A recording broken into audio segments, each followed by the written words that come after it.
Marc's always been a very outgoing young man, very active in grade school, middle school, high school, of which he spent most of it in Bangkok.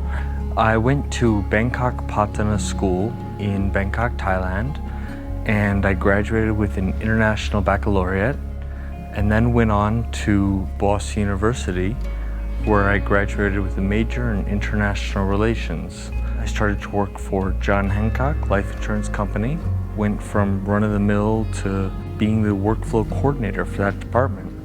But God had other plans for me.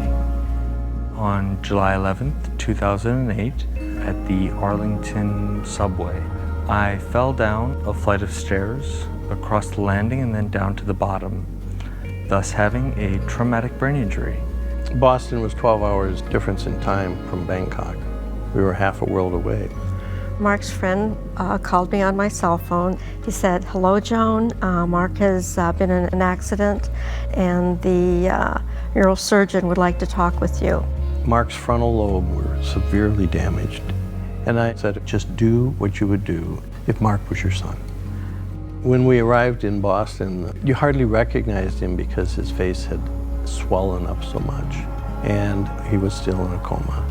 Right after the doctor told us that Marc might be in a vegetative state the rest of his life, we prayed and we asked God to help us. I couldn't sleep. I went to the bathroom, sat on the floor, and just opened up my Bible. It opened up to Mark chapter 5:36. Don't be afraid, just trust me. There was a world of people who were praying for Marc, and the power of prayer was absolutely incredible. There was a group of his friends there every single night. That was so encouraging to us. Medically, I did die, but was resuscitated.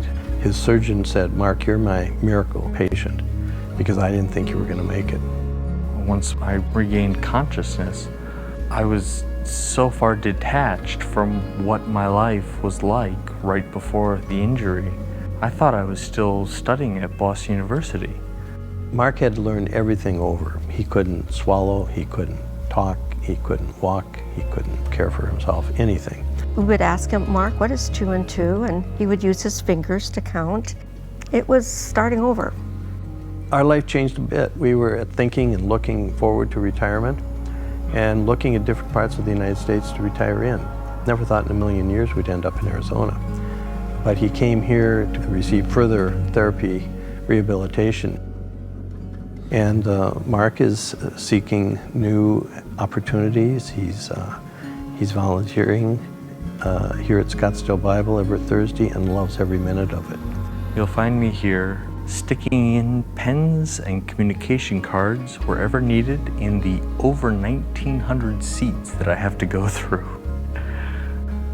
A lot of people ask me, aren't you angry, aren't you mad that you had a traumatic brain injury? From my point of view, the Lord kept me alive for a reason.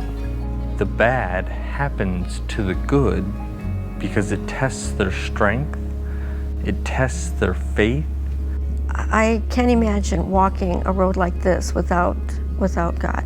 We as parents never dreamed that this would happen to our son, but it did.